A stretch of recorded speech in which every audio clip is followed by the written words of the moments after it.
ঈদের ছুটি শেষে স্বস্তিতেই ঢাকা ফিরছে মানুষ। কমলাপুর রেল স্টেশন থেকে যুক্ত হচ্ছেন সহকর্মী মাহিলা ইসলাম। জানবো ঈদ ফেরা মানুষের খবর। মাহিলা, স্টেশনে ভিড় কেমন দেখছেন? ওয়ালটন আবারও মিলিনিয়ার অফারে ওয়ালটন ফ্রিজ কিনে আপনিও হয়ে যেতে পারেন মিলিয়নিয়ার। রক্তিম, আপনাকে ধন্যবাদ। আমি আছি এখন কমলাপুর রেলওয়ে স্টেশনে। এখানে আসলে এই কিছুক্ষণ আগে একটি ট্রেন আসলো এবং এখানে যা বাড়ি থেকে ফেরা মানুষের বেশ ভিড় আমরা লক্ষ্য করেছি।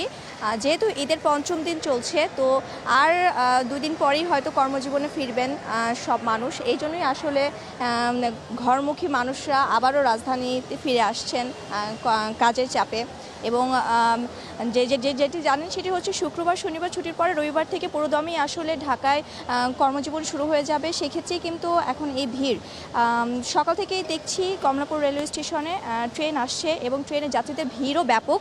এবং এখানে কিন্তু একটি অভিযোগ করেছে যাত্রীরা, সেটা হচ্ছে যে যাওয়ার সময় তাদের ভোগান্তি পোহাতে হয়েছিল, তারা বাসের শিডিউল পায়নি এবং উপচে পড়া ভিড় ছিল। আসার সময়ও কিন্তু ঠিক সেরকমই তাদের খুব ভিড়েই পড়তে হয়েছে এবং উপচে পড়া ভিড় ছিল, শিডিউল মিলেনি, শিডিউল বিপর্যয় ছিল। তো এরকম টুকটাক কিছু অভিযোগ এবারও রয়েছে ফিরতি যাত্রীদের মুখে। তবে সব শেষ মিলিয়ে টিকিট পেতে তাদের কোনো ভোগান্তি পোহাতে হয়নি এবং তারা সন্তোষ প্রকাশ করেছে যে তারা দিন শেষে সুষ্ঠুভাবে, সুন্দরভাবে এবং নিরাপদে তারা আবার ঢাকায় ফিরে আসতে পেরেছে।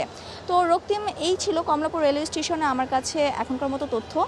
লোকজন ফিরছে এবং এখনও এই মুহূর্তে একটি ট্রেন এসেছে এবং সেখান থেকে বাড়ি ফেরার লোকগুলো নেমেছে এবং তারা ঢাকামুখী হচ্ছে। রক্তিম।